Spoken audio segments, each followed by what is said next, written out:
আল্লাহর সাথে যদি কাউকে শরীক করে তাহলে কি হয়? দুনিয়ার জগতে 1450 বছর পরে নবী মুহাম্মদ সাল্লাল্লাহু আলাইহি সাল্লাম বিদায় নিয়েছে, এখন যদি কেউ নবী দাবি করে তাকে কি বলা হয়? কাফের বলে।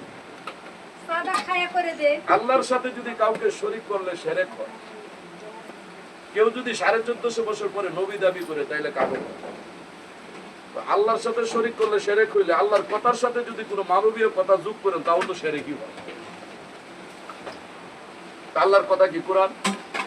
কোরআনের সাথে কোনো মানব রচিত কথা যোগ করে দ্বীনের দলিল হইতে কোরআন হয়েছে দ্বীনের দলিল। সূরা তারিকের 13 নম্বর আয়াত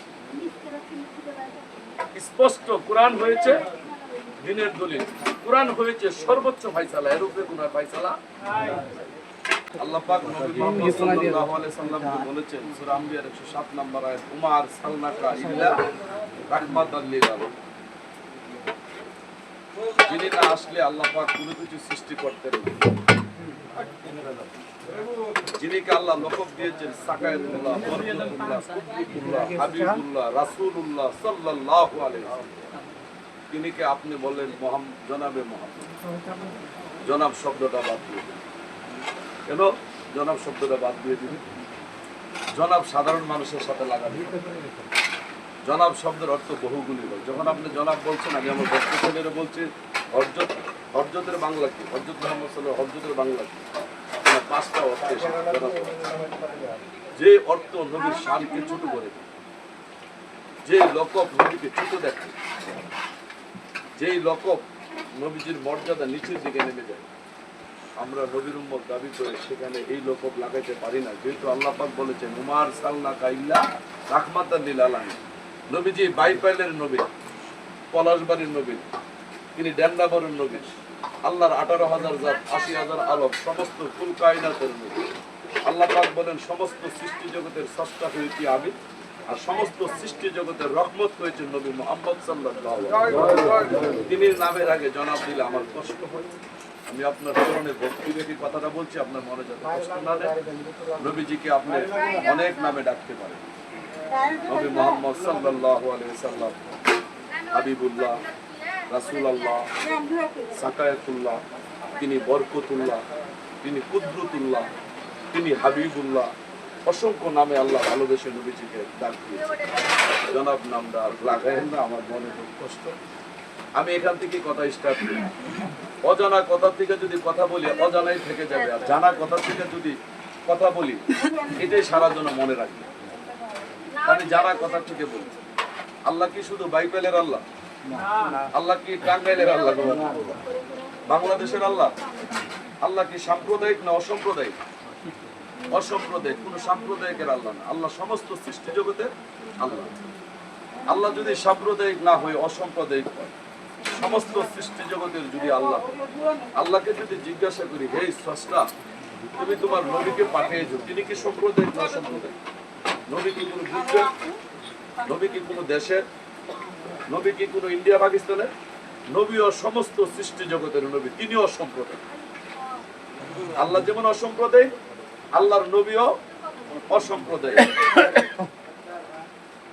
কেন আল্লাহর নবী অসাম্প্রদায়িক? আল্লাহ পাক বলেছেন নবীগো সমস্ত দুনিয়ার জগতে আপনাকে রহমত হিসেবে প্রেরণ করেছি। নবীজির রহমত কোনো কাজে লাগবে না আল্লাহর সৃষ্টি না। আল্লাহর সৃষ্টি যদি না রাখে, না থাকে, আপনারা যদি না থাকেন, নবীজির রহমত বিলি করতে কোথায়? আল্লাহর সৃষ্টি বাঁচবে না, নবীজির রহমত বিলি।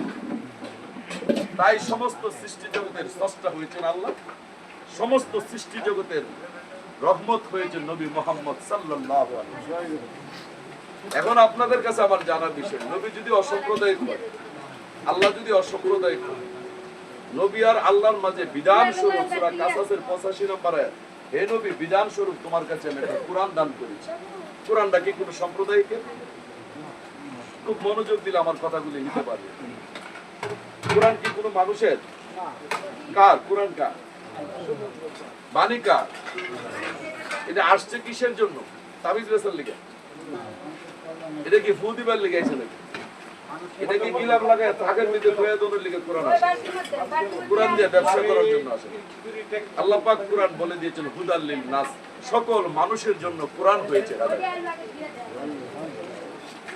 আল্লাহ অসাম্প্রদায়িক, আল্লাহর নবী অসাম্প্রদায়িক, আল্লাহর কোরআনও অসাম্প্রদায়িক।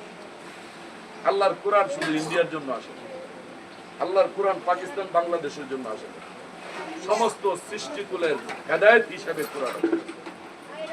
আমার এই কথাটা বলার উদ্দেশ্য, আল্লাহর সাথে যদি কাউকে শরীক করে তাইলে শিরক হয় নাকি গো? আল্লাহর সাথে যদি কাউকে শরীক করে তাইলে কি হয়?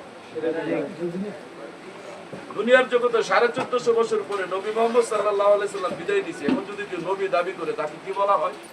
কাফের বলে। আল্লাহর সাথে যদি কাউকে শরীক করলে শিরক হয়।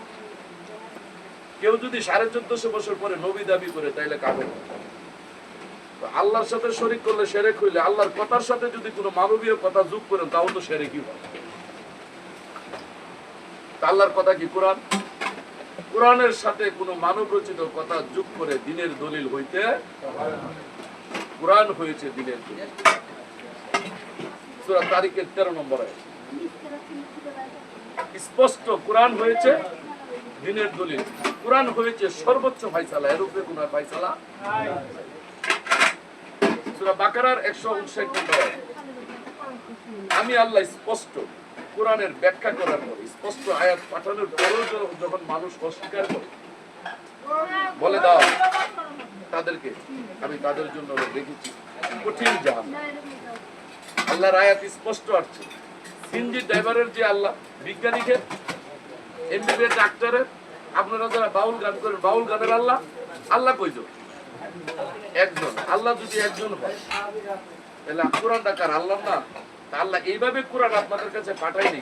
সিএনজি ড্রাইভার কোরআন বুঝবে না, বাউল কোরআন বুঝবে না, মাছ ব্যবসায়ী কোরআন বুঝবে না।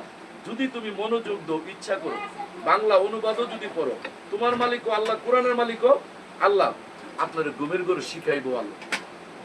আমাদেরকে এটার থেকে মৌলবীরা দূরে রাখে। কোরআন ধরো না, কোরআন বুঝবে না, কোরআনের একটা অর্থ শক্তির প্রকার হয়, কোরআনের কি হাকিকত জানো, এই সমস্ত ওয়াজের কারণে আজকের কোরআন থাকের উপরে, আলমারির উপরে থয়ে দিছে 6 মাস, এটার মধ্যে কেউ ধরে? কোরআন উজু করে ধরতেইব, উজু ছাড়া কোরআন ধরা যাবে না। এই ধরনের কিছু কথা আমাদেরকে ভয়ভীতি দেখায় কোরআন থেকে দূরে রেখেছে। আপনারা যদি বাংলা অনুবাদের কোরআন পড়েন, জীবনে কোনোদিন আমি এখানে বসে বলে মোল্লা দেওয়া দিবেন, কারণ কোরআনের সাথে মোল্লার কথা মিল নাই।